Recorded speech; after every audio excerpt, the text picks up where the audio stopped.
C'est-à-dire qu'aujourd'hui, le fondateur, dans 80, et là on parle de 95% d'entreprises marocaines, tout passe par le fondateur. La très petite entreprise qui constitue 94% du tissu économique. En 2024, les crédits qui ont été accordés par le secteur financier en faveur des TPME qui ont été garantis par Tamwilcom, c'est de 42 milliards de dirhams. Plus de 50% des entreprises qui se sont introduites en stade PME sont aujourd'hui des entreprises de grande taille.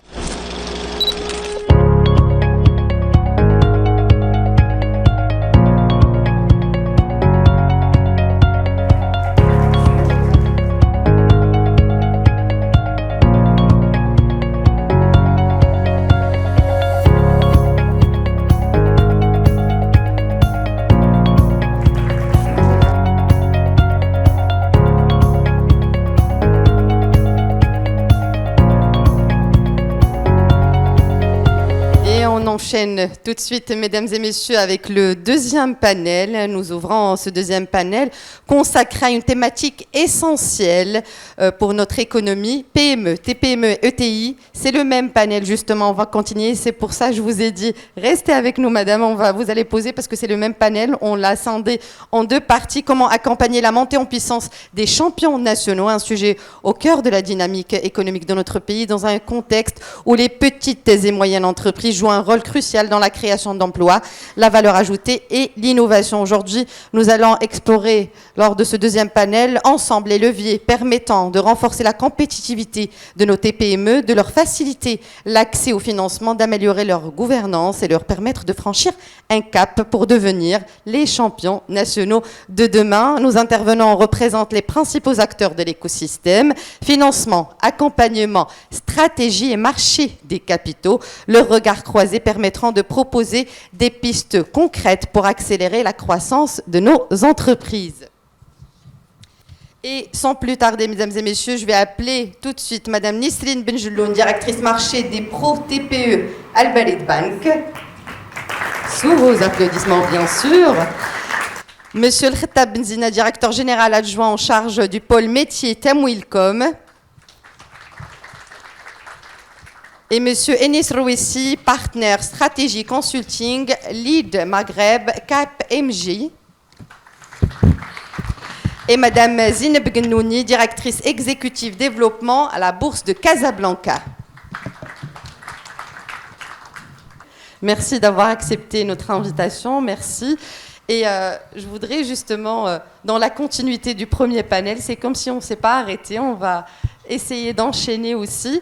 On a parlé beaucoup de financement, on a parlé de TPE, madame Nisrine Benjeloun, directrice marché des pros, TPE Al Balid Bank.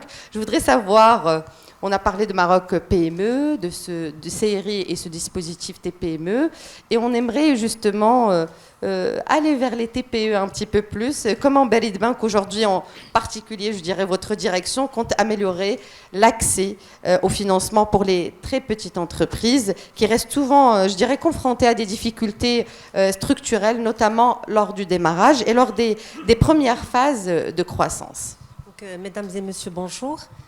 J'ai l'immense plaisir d'être parmi vous aujourd'hui et de représenter le Balid Bank à cet bel événement qui réunit tous les acteurs engagés pour le développement des entreprises au Maroc. En tant que banque citoyenne et inclusive, le Balid Bank, depuis l'obtention de l'agrément de Banque El Maghreb en novembre 2023 pour financer la très petite entreprise qui constitue 94% du tissu économique, elle a mis en place un dispositif complet et structurant pour financer les professionnels et la TPE et pour les accompagner depuis la phase d'installation et durant leur cycle de développement. Donc, pour répondre à votre question, nous savons tous que les entreprises en général et les très petites entreprises sont confrontées à plusieurs difficultés structurelles, comme le manque de garantie, l'absence de fonds propres pour démarrage, la faiblesse de la trésorerie, l'incapacité de fournir des états financiers fiables, mais surtout, ils ont une difficulté à accéder à l'information et à l'information. Donc aujourd'hui, le Balid Bank, elle met à leur disposition un accompagnement complet qui combine financement et accompagnement non financier. Donc, Je vous demande que le micro soit merci. juste un petit peu plus à côté. Donc, l'accompagnement, il démarre en amont, bien avant la phase d'idéation. Donc, Ça veut dire les jeunes, ils viennent chez vous, les entrepreneurs, ou tout à fait. pour l'accompagnement? Oui, tout à fait. Donc, nous avons mis en place à travers tout le royaume, donc de Tanger, Al-Ayoun et Al-Gouira aussi, donc des centres d'expertise qui assurent des formations sur tous les aspects entrepreneuriaux. Donc, nous assurons des formations sur la comptabilité générale, par exemple, sur l'étude de marché, sur le montage financier des dossiers.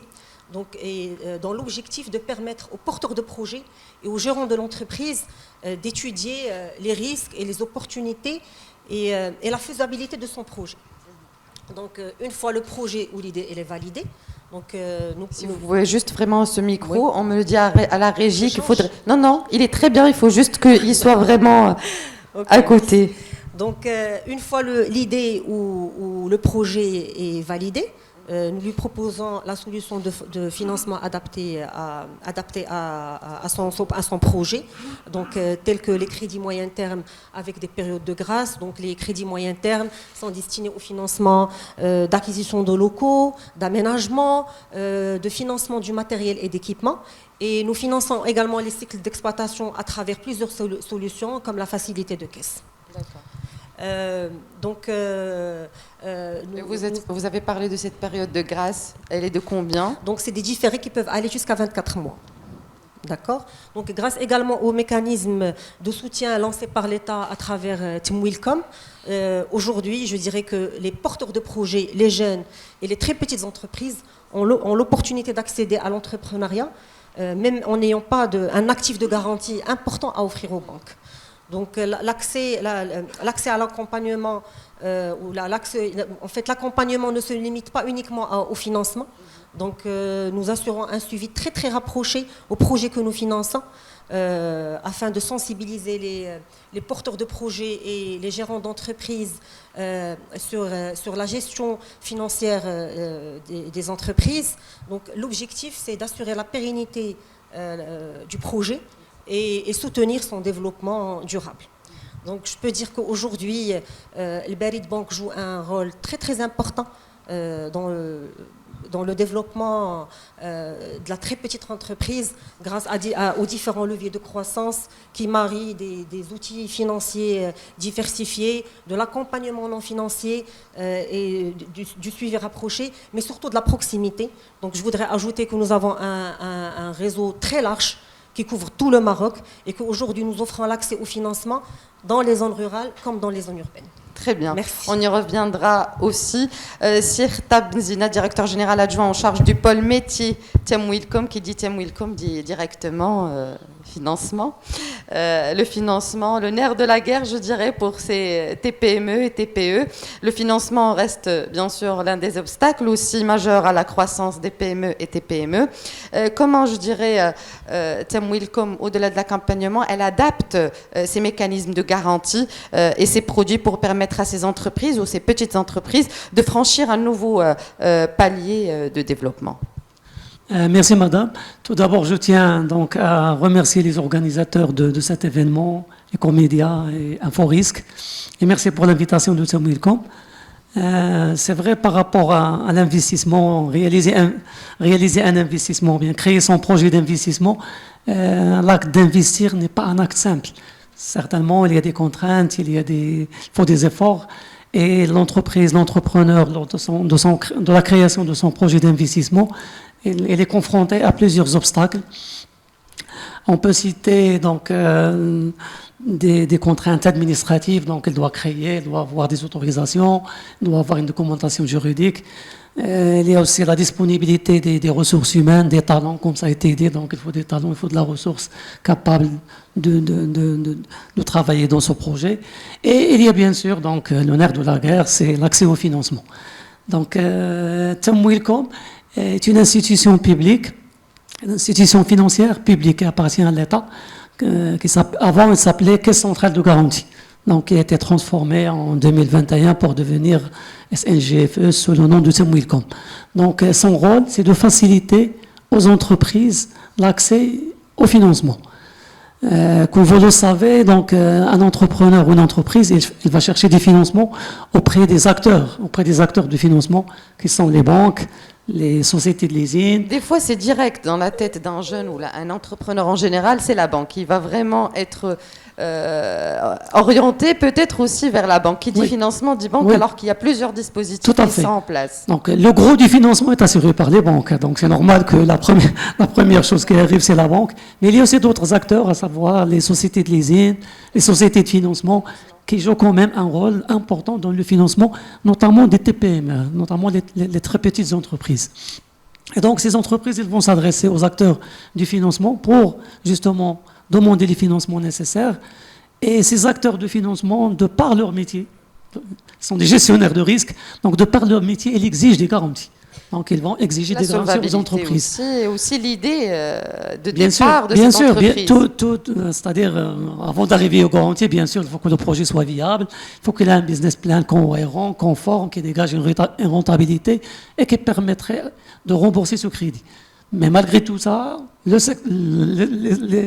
acteurs du financement, ils exigent des garanties parce qu'ils gèrent des fonds qui ne sont pas leurs propres fonds, ce sont les fonds des déposants. Donc, ils exigent leurs garanties de par leur métier. Et c'est là, peut-être, où intervient Wilcom, parce que la quasi-totalité des TPE, voire aussi la majorité des PME, n'ont pas de garantie suffisante. Ça, c'est par calcul. Bon, les études ont montré qu'il y a une problématique de garantie. Et donc, c'est là où intervient Wilcom pour apporter cette garantie aux acteurs du financement pour qu'ils puissent financer aisément les projets d'investissement de ces entreprises-là, notamment les TPME. Et bien sûr, donc, théoriquement, ça paraît facile, mais sur le terrain, ce n'est pas évident. Donc, tout le travail qui a été mené entre Wilcom et ses partenaires du secteur financier, principalement les banques, les sociétés de leasing, les sociétés de financement, pour justement, donc, c'est-à-dire admettre qu'à travers cette garantie, le problème de garantie ne doit pas être posé.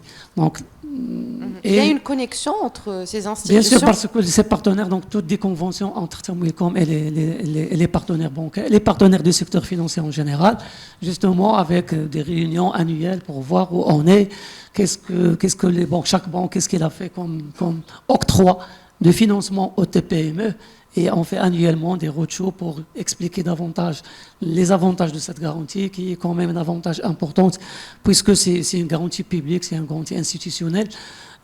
Bref, juste pour donner un chiffre, donc en 2024, les crédits qui ont été accordés par le secteur financier en faveur des TPME qui ont été garantis par Wilcom, c'est de 42 milliards de dirhams. Donc 42 milliards, dont 6 milliards crédits à moyen et long terme. Donc, pour un nombre de 55 000 opérations. Donc, 55 000 à peu près TPME qui ont bénéficié donc, de financement grâce à la garantie de Wilcom. Et c'est une dynamique, d'ailleurs, par rapport à la dynamique, c'est à peu près une augmentation de 8%, donc, par rapport à 2023. Et la dynamique va se poursuivre. Donc, on est derrière le secteur financier pour voir, c'est-à-dire toute la dynamique de financement des TPME. Et ça va encore donc s'accélérer davantage avec la mise en place de la nouvelle charte qui va donc inciter la réalisation des investissements en mettant jusqu'à 30% quand même de subventions. Donc, ça va résoudre la problématique du capital et aussi donc faciliter davantage l'accès au financement et aux garanties. Exactement. Merci beaucoup. Madame Zineb Gnouni, directrice exécutive développement à la Bourse de Casablanca. On a parlé beaucoup de financement, mais aussi la Bourse de Casablanca, ou la Bourse en général, joue un rôle, je dirais, central dans la diversification des sources de financement, comme on vient de l'entendre. Comment vous, au sein de la bourse, ou bien la bourse de Casablanca, comment elle peut devenir un levier plus accessible, je dirais, pour les TPME, PME, ETI aussi, puisqu'on a parlé aussi ETI, qui souhaitent, je dirais, accélérer leur croissance, parce que c'est le nerf de la guerre aussi, on veut accélérer, on veut aller de l'avant et se structurer aussi davantage. Déjà, je vais rejoindre un peu tout ce qui a été dit. Merci beaucoup pour l'invitation. Merci pour la thématique, parce que c'est quelque chose qui nous porte vraiment à cœur, de pouvoir vraiment accompagner ce tissu économique de ce stade de PME à une entreprise beaucoup plus grande, championne, pouvoir accompagner cette vision royale, mais aussi accompagner tout le tissu économique aujourd'hui.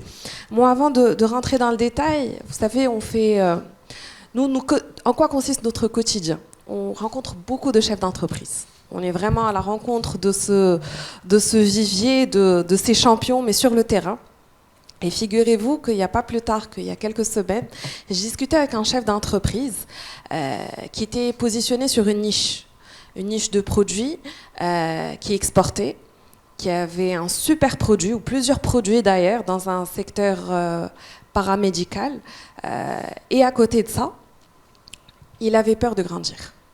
C'est-à-dire qu'il faisait déjà de l'export. L'entreprise avait à peu près 80 personnels, il comptait à peu près 80 employés dans son staff, et qui me disait ok, je veux bien grandir, je veux bien prendre des marchés, parce qu'aujourd'hui, comme il était sur une niche, donc oui, effectivement, le besoin est là, les opportunités sont là, mais il avait vraiment très peur de grandir. Donc je pense que le challenge aujourd'hui, on parle beaucoup de financement, mais selon nous, parce qu'on est vraiment à la contact de ces entreprises, ce n'est pas que le financement. C'est l'accompagnement aussi. C'est le mindset. Ouais.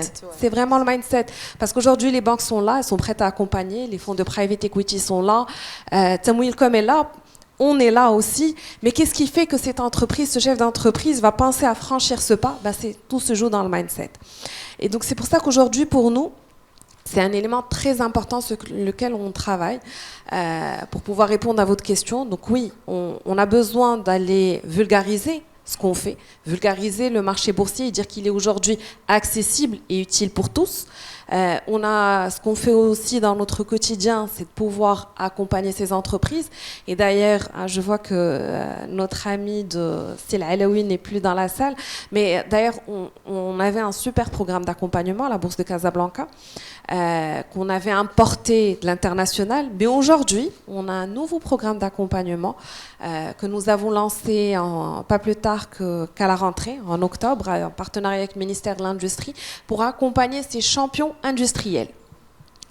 Et parmi les volets, parmi les socles, il y a vraiment la partie mindset. D'ailleurs, la première journée tournée autour du mindset. Parce que si ce chef d'entreprise ne s'est pas dit oui, j'ai faim, j'ai envie de grandir, vous aurez beau lui ramener tous les moyens de financement, il ne franchira pas le cap. Et naturellement, on avait besoin de nous adapter. Donc aujourd'hui, à la Bourse de Casablanca, nous avons un marché dédié à la PME, qui est le marché alternatif. Et quand je dis la PME, selon notre définition, parce qu'il y a plusieurs définitions de la PME au Maroc, donc selon notre définition, c'est une entreprise qui réalise moins de 500 millions de chiffre d'affaires, qui emploie moins de 300 salariés, ou qui a un total de bilan moins de 200 millions de dirhams. Donc c'est vraiment un ou et pas un et. Donc finalement, tout le monde peut aujourd'hui bénéficier de ce marché alternatif. Mais je reviens encore aux deux premiers. Le mindset, c'est quelque chose de très important, et l'accompagnement est encore beaucoup plus important. Donc voilà. Très bien. De toute façon, on ne cessera jamais de dire que la formation ou bien l'accompagnement, c'est essentiel justement pour, pas que l'entrepreneuriat, mais en général, en tout cas pour accompagner. Monsieur Enis Rouessi, partenaire stratégie consulting lead Maghreb Cap MJ. Vous avez une grande expérience dans le conseil stratégique. On a entendu justement le secteur financier, Maroc PME, CRI. Selon vous, quels sont les principaux, je dirais, freins?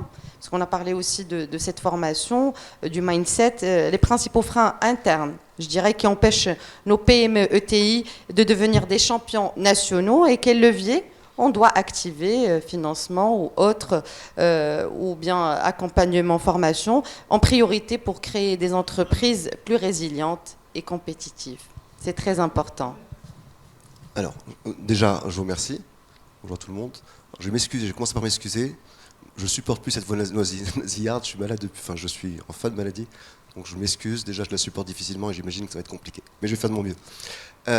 Vous avez raison d'insister, on a beaucoup parlé des freins externes et des initiatives publiques, quasi-publiques, semi-publiques, pour accompagner justement les PME et les ETI à se développer. Moi je suis d'accord avec vous. Le principal frein au développement au passage d'une PME à l'ETI à un champion national et régional, c'est d'abord l'ambition. l'ambition de vouloir se transformer. Parce que aujourd'hui, je pense pas. Enfin, la question, c'est, alors si j'ai bien compris, c'est comment faire en sorte qu'une PME/ETI puisse se transformer en champion national. Alors moi, ce que je vais dire, moi je pense qu'aujourd'hui, on a la conviction, c'est que le principal frein n'est pas la principale difficulté où les entreprises marocaines bloquent, c'est pas du passage d'ETI à champion national ou régional, c'est le passage de TPE, PME à ETI. Et là, c'est un réel changement de mindset.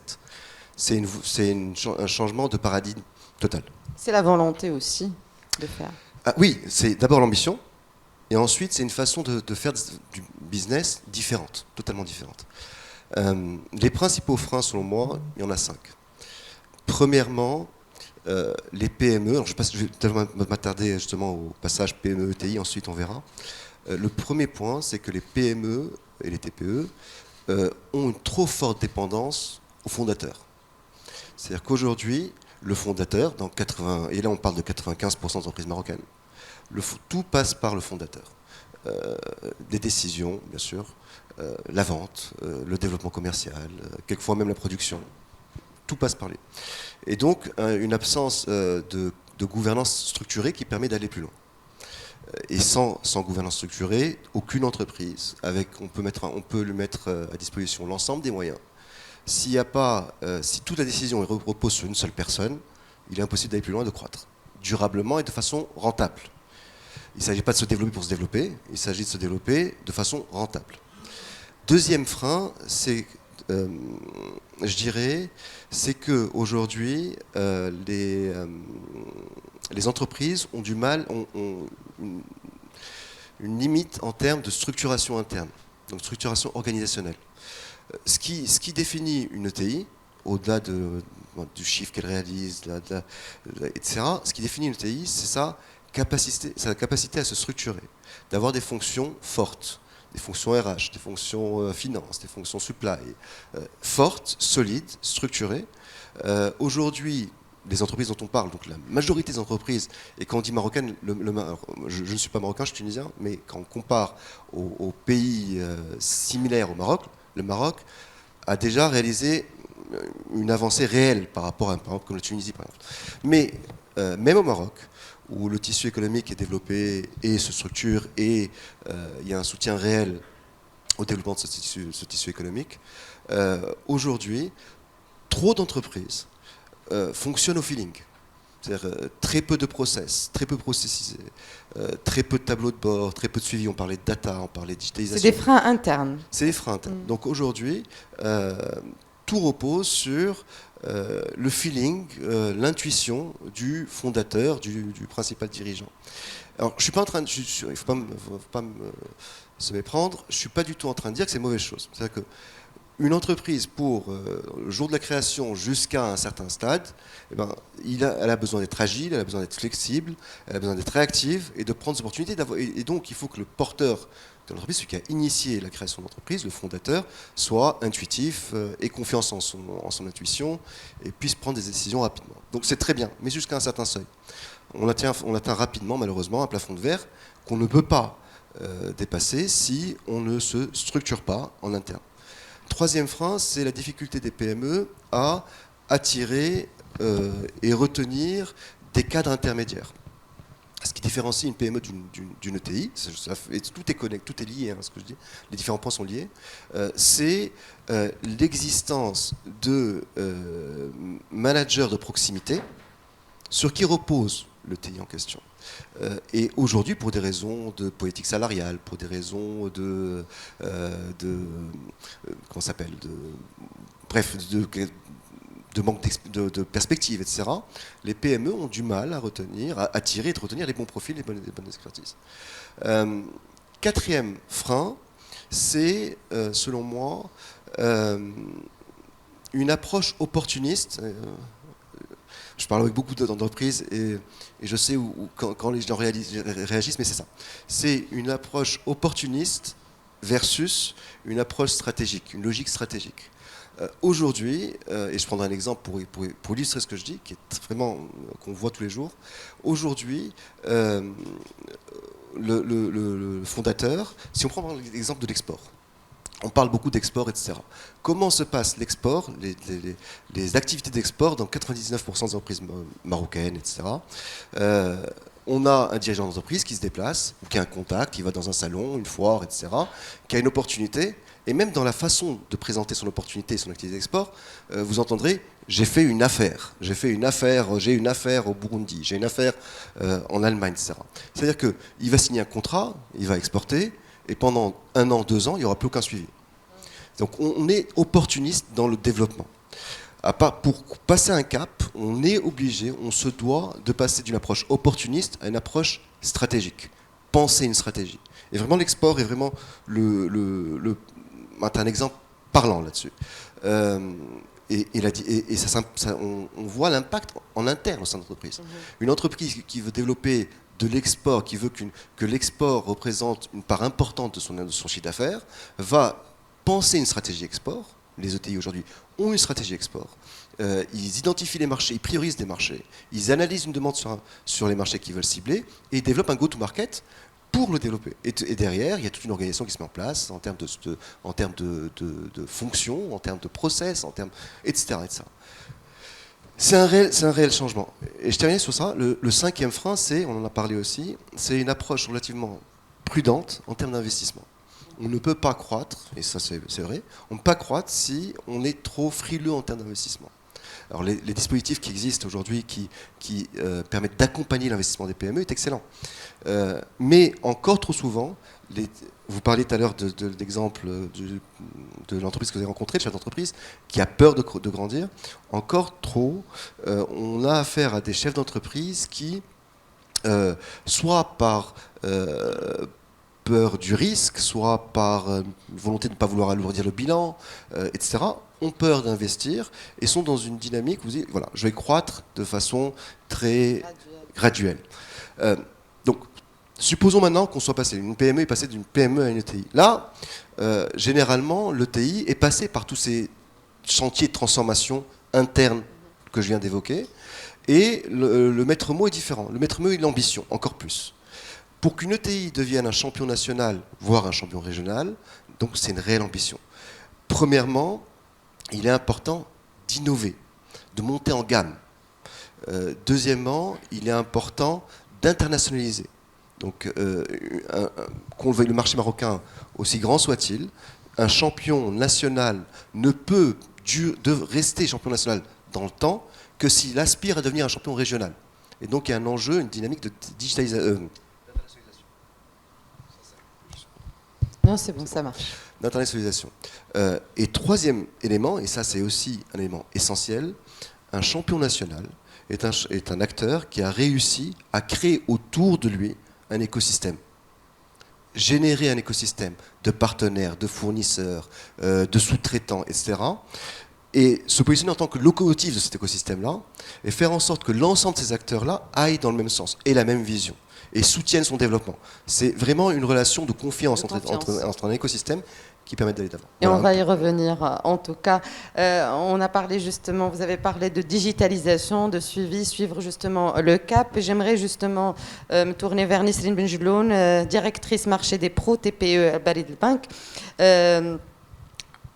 Ces solutions d'accompagnement, je dirais, de la montée en compétences des TPE en matière de digitalisation, comment vous y prenez concrètement gestion financière, structuration, afin justement de leur permettre de se transformer en véritables champions, comme vous l'avez dit, locaux et régionaux, au-delà d'intégrer des chaînes de valeur internationales. Afin de renforcer la capacité des très petites entreprises et leur permettre justement de se transformer en vrais acteurs capables d'intégrer les chaînes de valeur nationales. Donc, le Barid Bank a mis en place plusieurs initiatives concrètes touchant à la fois à la digitalisation, à l'innovation et à la structuration de l'activité. Donc, je vais citer une action concrète que nous venons de lancer, c'est le lancement de la carte business. C'est une carte qui a été conçue spécialement pour les très petites entreprises, qui permet aujourd'hui de moderniser la gestion financière de la société. Elle permet également de faciliter les paiements, mais surtout, elle encourage à l'adoption et à l'utilisation des canaux digitaux.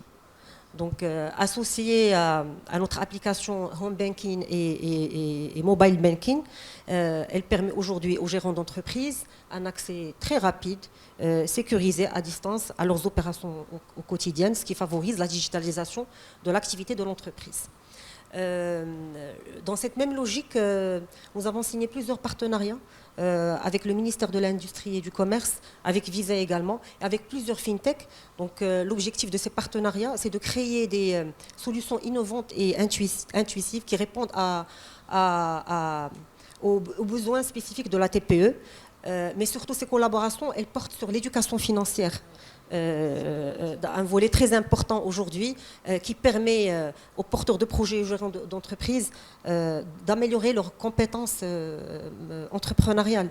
Et justement, il y a tout un programme qui est initié par Banque El Maghreb sur l'éducation financière, parce que c'est très important, et on parle aussi de bourses sur ces capsules. Il faut aller aussi chercher de l'information. Il ne faut pas que donner, il faut que ces jeunes ou ces entrepreneurs en général aillent chercher aussi l'information. Tout à fait, madame. Tout à l'heure, elle a parlé d'un état d'esprit.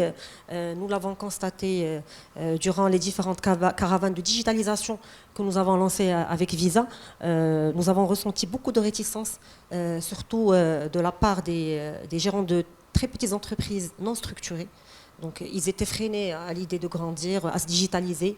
Pour eux, la digitalisation ou la déclaration du chiffre d'affaires, c'est automatiquement demain, ils auront sur leur dos les impôts. Donc, on essaie à chaque fois de leur présenter les avantages et les opportunités de la digitalisation. Installer aussi une confiance, parce que c'est ça aussi qu'il faudrait. Tout à fait. Donc, je pense que grâce à la synergie des différents acteurs et partenaires et grâce également au mariage de l'innovation, de la digitalisation, de la modernisation des solutions financières, de l'allègement également des garanties, nous pouvons ensemble permettre aujourd'hui aux très petites entreprises de devenir de véritables acteurs compétitifs et durables, mais surtout, Inch'Allah, de devenir les ETI, PME et GE de demain, et pourquoi pas, ils seront classés parmi les 200 champions nationaux qu'on va célébrer, Inch'Allah, dans vos prochaines éditions.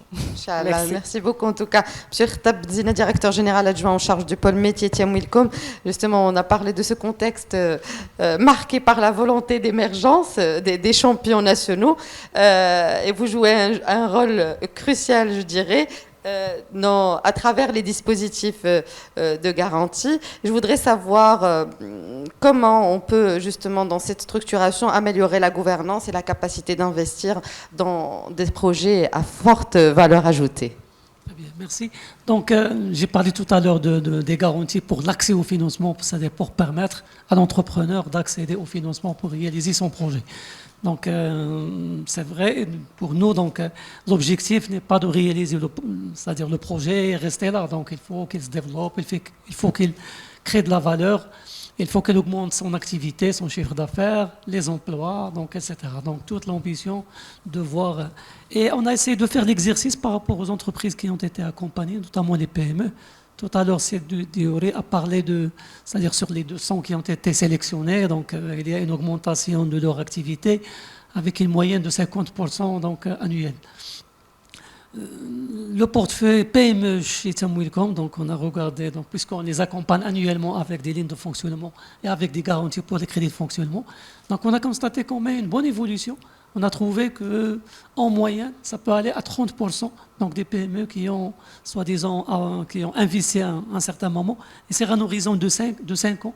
On a suivi un petit peu par rapport aux data dont on dispose, leur évolution de leur chiffre d'affaires, et on a constaté que ça évolue à 30% annuellement. C'est vrai, donc on a parlé, c'est réussi, donc l'entrepreneur marocain, il veut aller doucement, progressivement, il ne prend pas, c'est-à-dire rapidement, c'est-à-dire une augmentation importante, un doublement de l'activité, etc. Donc il va doucement, mais quand même, donc une moyenne de 30%. Certainement, il y a des entreprises qui ont une grande augmentation de leur chiffre d'affaires, et d'ailleurs peut-être qui ont été présélectionnées. Et il y en a d'autres qui évoluent un peu très modestement. Donc, comme j'ai dit, la garantie de manière générique, notre garantie générique, c'est pour faciliter l'accès au financement de départ, pour que l'entreprise puisse investir et également pour exploiter son projet par les crédits de fonctionnement. Pour les entreprises à forte valeur ajoutée, là, Tamwilcom, elle dispose d'autres instruments, en plus de la garantie, donc d'autres instruments qui permettent justement de favoriser l'émergence de ces champions. Nous avons des instruments qu'on appelle chez nous donc les mécanismes de cofinancement. Et là, donc, puisqu'on est dans le financement, c'est notre activité, donc on a cherché à donner, soi-disant, des financements avantageux pour que les entreprises puissent donc aller à un autre palier. Donc ces mécanismes de cofinancement, c'est en partenariat toujours avec les partenaires du secteur bancaire. Donc c'est un crédit conjoint, une part de la banque autour du marché et une part de Tamwilcom à des conditions très avantageuses. Voilà, donc on fait un crédit à 2,5%, notamment pour Green Invest, à 2% pour l'investissement féminin, l'entrepreneuriat féminin. On fait également 2,5% pour tout ce qui est les Marocains du monde qui veulent investir au Maroc dans des secteurs stratégiques, dans des secteurs à fort potentiel, pas tous les secteurs dans les limites. Bref, Il y a aussi des taux préférentiels pour les femmes. oui, c'est un crédit à 2%. Donc voilà, donc l'entrepreneuriat féminin, c'est à 2%. Mais on reste toujours, c'est-à-dire dans des secteurs à fort potentiel. Bon, il y a là, bien sûr, l'industrie. On a quelques chiffres pour ces femmes entrepreneurs. Oui, on vient, c'est-à-dire le projet, en fait, le mécanisme, il vient d'être lancé en 2025, donc fin 2024, mais donc on a travaillé en 2025. Il y a une vingtaine de projets, de projets féminins, quand même structurés, donc des investissements qui dépassent 2 millions de dirhams, donc les moins de 1 million ne les cofinancent pas, mais à partir de 2 millions de 2 millions de dirhams. Donc il y a une vingtaine de projets qui ont été donc financés, cofinancés avec nos partenaires du secteur bancaire, avec justement cette impulsion, c'est-à-dire donner un crédit à 2%, ça avantage, ça motive la femme pour investir.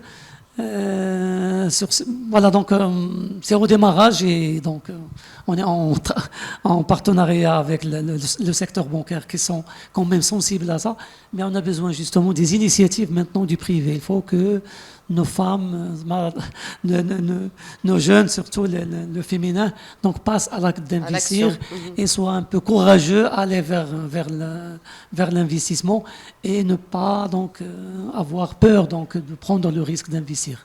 D'où l'accompagnement en amont. Oui, aussi. donc exactement, nous avons des partenariats avec la FEM justement pour qu'ils puissent les accompagner, les encourager, leur dire qu'il n'y a pas de souci, il faut investir.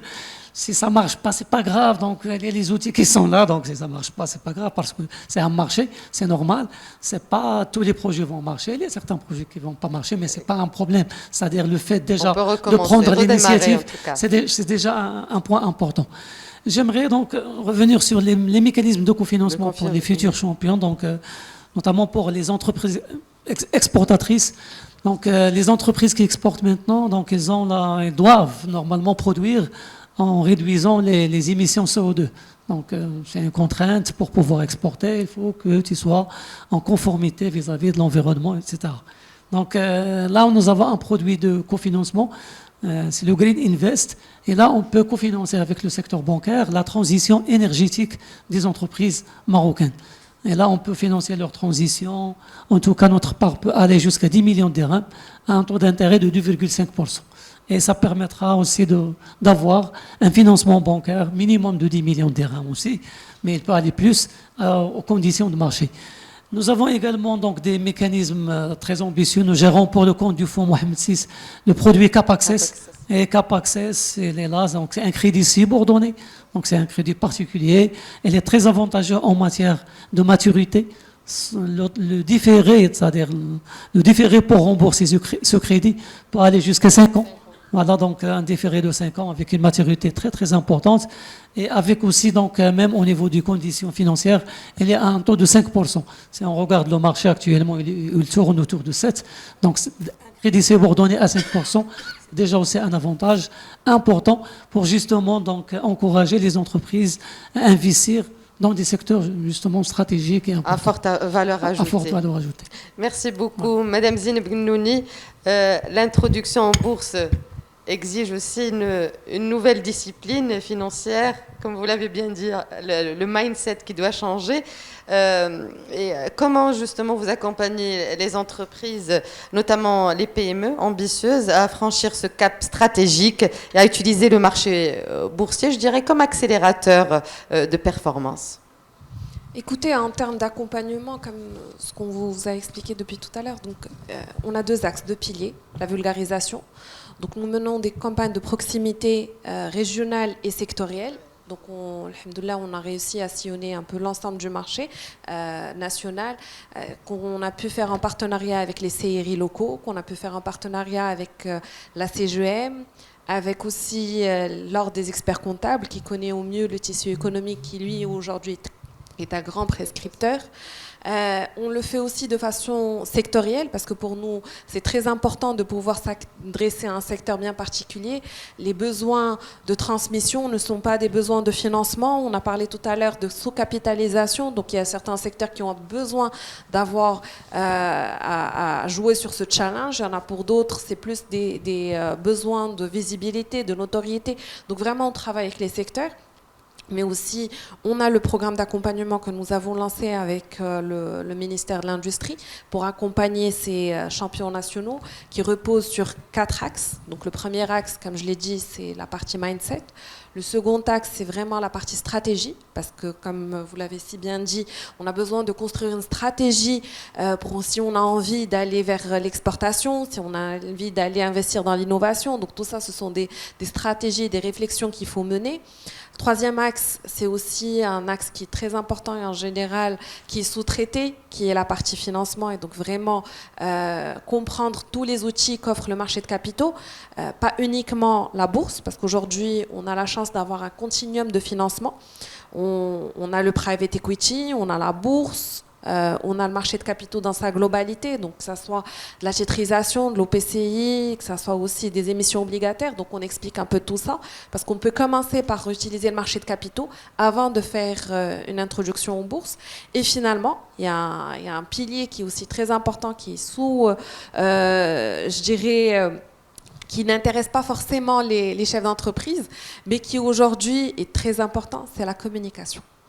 Comment est-ce que ce chef d'entreprise va pouvoir vendre son produit, mais aussi se vendre lui-même? Parce qu'on peut avoir de super produits, mais si on n'arrive pas à avoir cet aspect-là de toute la vision de communication, finalement, même si on a le produit le plus innovant, le produit le plus spécial, il ne finira pas par arriver à cette percée qui va nous permettre d'avoir à exporter à l'international ou à vendre à plus grande échelle. Dans le marché, sur le marché national. Exactement.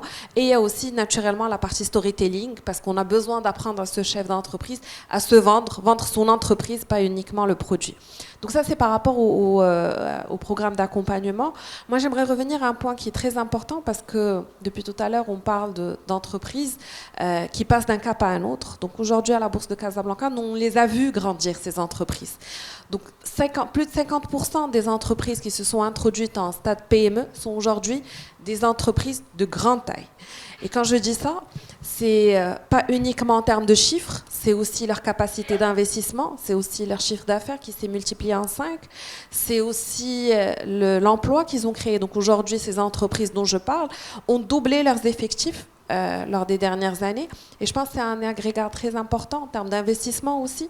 Donc aujourd'hui, les investissements, l'emploi, mais aussi leur performance atteignent des records. Pourquoi ? C'est pas parce que la bourse aujourd'hui leur permet de faire cela, mais c'est la discipline qui est exigée à travers le marché de capitaux qui leur exige tout cela. Parce que passer d'une PME à une grande entreprise, à une ETI, ce n'est pas doubler son chiffre d'affaires. Ce passage, c'est vraiment, comme je le dis depuis tout à l'heure, c'est un passage, c'est un mindset. Au lieu de travailler, parce qu'on le connaît tous, on le vit, la PME vit dans le présent. La PME est challengée au quotidien. Un chef d'entreprise dans la PME cherche à comment optimiser au mieux son BFR, à comment est-ce qu'il va régler ses soucis de trésorerie. Absolument. Alors que quand on est dans un autre mindset, c'est avant même d'atteindre la taille, le fait d'avoir une gouvernance, et c'est pour ça que je dis que c'est important de travailler le pourquoi avant d'arriver au comment, parce que la gouvernance, c'est pourquoi est-ce qu'on va mettre en place une gouvernance. Cette gouvernance, c'est ce qui va nous permettre de nous projeter dans l'avenir, de pouvoir mettre en place une stratégie, de pouvoir challenger un certain nombre de choses en interne, de pouvoir réfléchir tous ensemble et de façon diversifiée, parce que le fait d'avoir un administrateur indépendant, c'est quelque chose de très important qui nous permet de nous questionner. Ce n'est pas une exigence juste comme ça. Le fait de pouvoir convoquer régulièrement un conseil d'administration, ce n'est pas pour nous lier les mains, mais au contraire, ça permet une certaine discipline. Je suis sûre que tous dans la salle, on a des baskets à la maison. Est-ce qu'on se réveille tous le matin pour aller courir ? Je ne pense pas. Mais si on a un coach qui vient sonner à la porte tous les matins, on va aller courir avec lui. Ben, c'est pareil. La gouvernance imposée par le marché de capitaux, absolument, voilà. C'est la discipline. La discipline, ouais. C'est de la transparence. Et tout cela, gouvernance, discipline, transparence, ben, permet d'avoir ces résultats qu'on a aujourd'hui en termes de performance, en termes d'investissement, mais aussi en termes d'emploi. C'est aussi clair, on a bien compris que tout passe par le mindset si on veut vraiment et réellement changer et devenir champion de demain. Une dernière question pour vous, Monsieur Enis Rouessi, Partner Strategy Consulting Lead Maghreb KPMG. La montée en puissance égale innovation, bonne gouvernance et qu'on soit structuré. Comment vous accompagnez, vous, au sein de KPMG, justement cette montée en puissance ? Alors, cette thématique justement de développement du secteur privé, qu'on appelle, on appelle Economic Growth, est l'une des thématiques sur lesquelles on est le plus présent. Et on travaille sur différents fronts en fait. Aujourd'hui, on ne pense pas, pour développer justement, pour renforcer un tissu économique, quel qu'il soit au Maroc ou autre, on ne pense pas qu'il faille adresser uniquement le secteur privé, travailler uniquement avec le secteur privé, ou bien d'un autre côté travailler uniquement avec le secteur public. Aujourd'hui, on travaille sur différents fronts, donc bien sûr directement avec le secteur privé, où là, on les accompagne dans leurs projets de transformation, dans leurs projets de croissance, à travers des réflexions stratégiques, à travers le renforcement de telle ou telle fonction, support ou métier. Donc ça peut être de l'orga, des process, de la digitalisation, réflexion autour de la gouvernance. Mais tout ça, ce qui est important de comprendre, c'est que tout ça a un déclencheur. C'est-à-dire que vous avez parfaitement raison. La grande majorité des chefs d'entreprise, donc on a bien dit tout à l'heure que les PME, le décisionnaire, c'est le chef d'entreprise, donc tout passe par lui. Pour qu'il puisse faire appel à un cabinet de conseil tel que KPMG ou autre, il faut qu'il y ait un élément déclencheur parce que 99% de son temps, il passe dans l'opérationnel à gérer des problèmes du quotidien. Mais les déclencheurs dans la vie d'une entreprise existent et ils sont nombreux. Ça peut être une volonté, l'ambition arrive, une volonté de croissance. On s'est développé sur notre marché, on veut soit se diversifier géographiquement, se diversifier d'un point de vue produits et services, et donc chercher des partenaires, etc. Et donc, cet élément-là, qu'on va vers quelque chose, vers l'inconnu, ils font appel à des cabinets de conseil. Mais un autre déclencheur qu'on voit de plus en plus souvent, moi ça fait 20 ans que je travaille sur ces thématiques-là, mais depuis 7-8 ans, c'est peut-être aussi l'historique de nos économies qui veut ça, on a de plus en plus d'entreprises qui arrivent à un stade de vie du fondateur, ou bien de la seconde génération, où il y a besoin de transmettre l'entreprise. Donc la transmission de l'entreprise est aussi un déclencheur qui généralement c'est à ce moment-là où on va se poser des questions. On a fait un chemin, un bon bout de chemin, je vais transmettre à mes enfants, j'étais seul, ils sont 5, qu'est-ce qui se passe derrière ? Et beaucoup, à ce moment-là, prennent contact avec nous. Concrètement, voilà, j'ai fait ça, mais demain je passe à mes enfants, ou dans 5 ans je passe à mes enfants, je veux que l'entreprise continue à exister, je veux pas qu'elle soit source de problèmes familiaux, et qu'est-ce qu'on fait ? Et on commence à réfléchir, donc très souvent, on part d'un point initial qui est comment est-ce que, au-delà de la gouvernance d'entreprise, comment est-ce que vous pensez votre gouvernance familiale ? Comment est-ce que vous prenez la décision ? Anticiper le problème en créant des process de décision qui feront en sorte que vos enfants ou bien vos neveux, quelle que soit la famille, quand ils prendront les mains de l'entreprise, les rênes de l'entreprise, tout ça soit processisé et que les problèmes soient minimisés. Ils arriveront, mais on réduira au maximum les problèmes. Moins de risques. Et de là vient la réflexion sur quelles sont nos ambitions de croissance, essayer d'aligner justement les visions des uns et des autres. Et quand on a défini nos ambitions de croissance, comment est-ce qu'on décline ça au sein de l'entreprise? Et donc on travaille sur l'ensemble des... Ça, c'est le premier volet sur lequel on accompagne donc les entreprises. Deuxième volet, c'est qu'on travaille beaucoup avec le secteur public aussi. Le secteur public et les bailleurs de fonds. Tous les programmes que vous parliez, nous, on a la conviction qu'une économie ne peut pas se développer sur un seul pied, et ils sont complémentaires. Les transformations internes portées par l'entreprise et un écosystème favorable au développement des entreprises. On travaille énormément sur l'investissement, par exemple. Donc, tout ce qui est faire en sorte qu'une destination, le Maroc, devienne une destination attractive pour encourager l'investissement national et pour attirer les investisseurs étrangers. Il est essentiel, toujours dans cette logique de créer des écosystèmes ou bien renforcer de chaînes de valeur sectorielle, etc., le fait d'attirer des acteurs étrangers, par exemple, qui ont justement qui se sont développés sur des marchés beaucoup plus matures éventuellement que le Maroc, fait en sorte qu'on apporte de la compétence qui va permettre d'être une transfert de compétences vers un tissu local. Ça va entraîner la création d'un écosystème local, ça va créer une dynamique locale. Et c'est comme ça aussi qu'on se développe. Mais aussi les acteurs nationaux, créer de la compétitivité, créer de la compétition, faire en sorte qu'un secteur ait une intensité concurrentielle plus importante.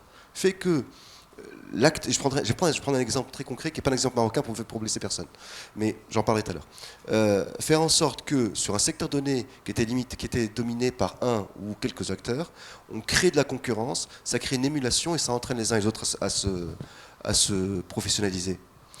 Il y a 7-8 ans, je suis intervenu pour le compte d'un acteur que je ne citerai pas, mais qui est un des leaders régionaux, un leader national à l'époque, de la distribution automobile d'une grande marque, d'un grand groupe international. C'est un acteur en Tunisie. C'est un acteur qui a évolué pendant 20 ans en quasi-monopole. Et un jour, il nous contacte, il me dit « Ok, on a un enjeu de développement, on perd des parts de marché de façon régulière depuis 5 ans. On avait 90% de parts de marché, on se trouve à peine 35% de parts de marché. Et qu'est-ce qui se passe ?» Et on veut travailler sur 2 éléments, l'expérience client et le marketing. Ok, très bien, c'est une très bonne initiative pour essayer de regagner des parts de marché, comprendre où est-ce qu'on parle de parts de marché, en travaillant sur justement cette expérience client, comprendre exactement ce qui ne fonctionne pas. J'arrive au sein d'entreprise et j'essaie de parler avec le directeur marketing. Il n'existait pas. Alors, un distributeur automobile qui n'a pas de fonction marketing. Pourquoi ? Parce que 20 ans, il a fonctionné comme un comptoir. La demande était 5 fois, 6 fois plus élevée que l'offre. Et donc, il n'a pas besoin de fonction marketing. Mais à partir du moment où il y a une rupture, un choc dans un secteur, quand on crée de la concurrence, etc., les conditions favorables à la concurrence, ceux qui étaient là depuis la nuit des temps sont poussés à se professionnaliser. Et donc, on a travaillé sur la création d'une fonction marketing, on a travaillé sur l'optimisation de l'expérience client, et petit à petit, il a repris la place qui était la sienne naturellement. Pas 90%, mais il a repris quelque C'est de l'organisation aussi. Exactement. Interne. Au niveau du secteur public, donc on travaille beaucoup avec les agences de promotion d'investissement. Vous avez parlé de l'AMDI, tout à l'heure, on travaille beaucoup avec eux, avec différentes agences à l'international. On travaille avec les ministères d'économie, on travaille avec les ministères sectoriels, sur les stratégies sectorielles, la santé, le tourisme. J'ai beaucoup travaillé sur la thématique du tourisme. Mais on travaille aussi, et on essaie de faire le lien, avec les bailleurs de fonds. Donc les AFD, BAD, Banque mondiale, AFC, etc. Et l'enjeu de KPMG, c'est autant que possible se positionner, vu qu'on a confiance des différents acteurs, au cœur de cet écosystème, et essayer d'aligner les points de vue et les visions des uns et des autres. Par exemple, on a échangé avec la Bourse Casablanca récemment, autour d'un programme possible d'accompagnement des PME en vue d'une ouverture au capital et par la suite éventuellement une introduction. Il y a créer l'ambition, donc faire en sorte de communiquer, de leur faire prendre conscience de l'intérêt d'une telle démarche, mais il y a aussi ce qu'on disait tout à l'heure, comment faire en sorte qu'en interne, ils se préparent petit à petit à initier une telle dynamique. Voilà. Merci beaucoup. Merci, mes chers panélistes, d'avoir répondu à mes questions. Et on va prendre justement quelques questions de la salle, si vous en avez. C'est aussi clair, bah, très bien. C'est bon signe en tout cas. Il y a un monsieur, allez-y. On va vous donner le micro tout de suite, monsieur. Je vais vous demander de vous présenter et poser votre question. Bonjour à tous, Smaïl Blamine, je suis représentant de Proparco au Maroc. Pour présenter rapidement Proparco, c'est une institution de développement dédiée au financement du secteur privé, qui est la filiale de l'Agence française de développement.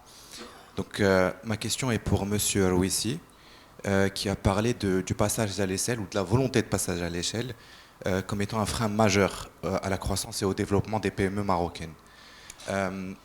Selon vous, ne serait-il pas peut-être pertinent, au-delà des institutions existantes, notamment la MDE dont vous avez parlé, et des CRI, peut-être de mettre en place un outil tel qu'un accélérateur de PME ou de TI, comme on le voit en France, notamment l'accélérateur de BPI, qui serait une sorte de guichet unique qui permettrait justement aux dirigeants ou à ces PME d'avoir un interlocuteur unique, central, pour pouvoir discuter de leurs problématiques et de pouvoir justement avoir un interlocuteur qui serait capable de refaire un diagnostic 360, prévoir des formations dédiées et j'en passe. Et surtout, les adresser vers les bons interlocuteurs en termes de financement, en termes d'accompagnement. Il y a des banques d'affaires aussi, il y a des cabinets de stratégie aussi qui s'occupent de mettre en place des stratégies de gouvernance, des stratégies d'expansion, que ce soit à l'international ou au niveau local.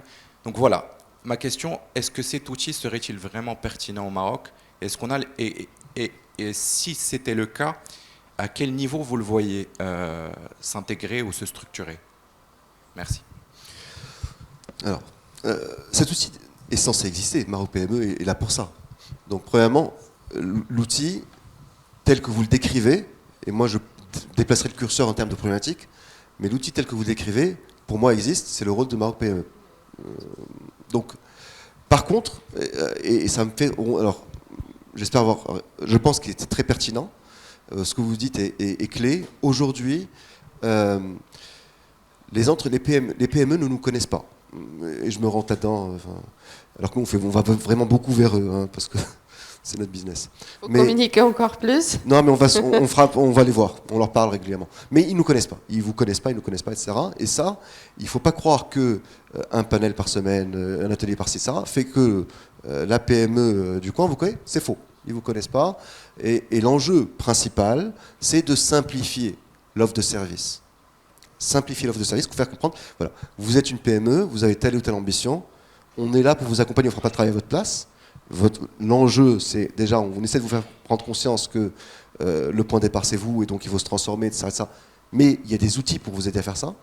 Donc, je suis pleinement d'accord avec vous, c'est essentiel. Et moi, le problème n'est pas là, parce que les outils existent. Je peux vous assurer, je vous ai dit que nous, on a la chance de travailler, donc parler à ces gens-là, à ces PME, de parler au secteur public et de penser aussi avec eux des stratégies, et de parler avec les structures d'appui. Donc les CRI, les agences de promotion des investissements, les agences de promotion des exportations, etc., etc. Très souvent, vu qu'on est au cœur de l'écosystème, on sait mieux que l'ensemble des acteurs tout ce qui se passe. Le problème pour moi n'est pas donc la création d'un énième organisme de soutien aux PME. Pour moi, c'est au contraire, sans vouloir rentrer dans des enjeux de gouvernance institutionnelle, mais de faire en sorte qu'il y ait une collaboration efficiente, une gouvernance efficace à travers l'ensemble des acteurs de soutien qui sont destinés à soutenir le développement du secteur privé, et là pour le coup les PME par exemple. Faire en sorte que les initiatives, et encore une fois je profite du fait de ne pas être marocain, d'avoir travaillé un peu sur la région pour parler d'exemples non marocains, mais je peux vous assurer que ça existe au Maroc, faire en sorte que deux initiatives qui ont exactement le même objectif, la même cible, la même période d'exécution, ne puissent pas cohabiter. Au contraire, joignons nos forces pour plus d'impact, plutôt que d'essayer de faire son petit truc dans son coin. Exemple, je suis tunisien, je tape sur la Tunisie, je me permets. En Tunisie, j'interviens pour... alors, on a accompagné l'équivalent de l'AMDI, qui est la TIA, la Tunisian Investment Authority, sur une réflexion autour des propositions de valeurs sectorielles sur l'auto, la pharma, l'aéro et l'éthique, pour faire en sorte que l'offre tunisienne, la proposition de valeur tunisienne sur ces secteurs-là, soit renforcée et mieux adaptée aux attentes des investisseurs. Et donc, il y a eu énormément de choses, énormément de travaux, de workshops avec le secteur privé, le secteur public, etc., etc. Et on est sorti avec vraiment un travail collaboratif, efficace, avec des feuilles de route claires, faire en sorte, avec un diagnostic honnête, dire voilà où est-ce qu'on en est aujourd'hui, voilà ce qu'on offre aux investisseurs, voilà quelle est notre proposition de valeur sur les différents éléments, facteurs clés de localisation, ce qu'on appelle les facteurs clés de localisation, les facteurs sur lesquels l'investisseur se base pour décider d'aller investir en Tunisie, au Maroc, en Turquie ou en Pologne. Voilà ce qu'on se situe aujourd'hui, voilà ce qu'on offre de façon honnête, et on a identifié un gap réel avec des pays, des destinations concurrentes.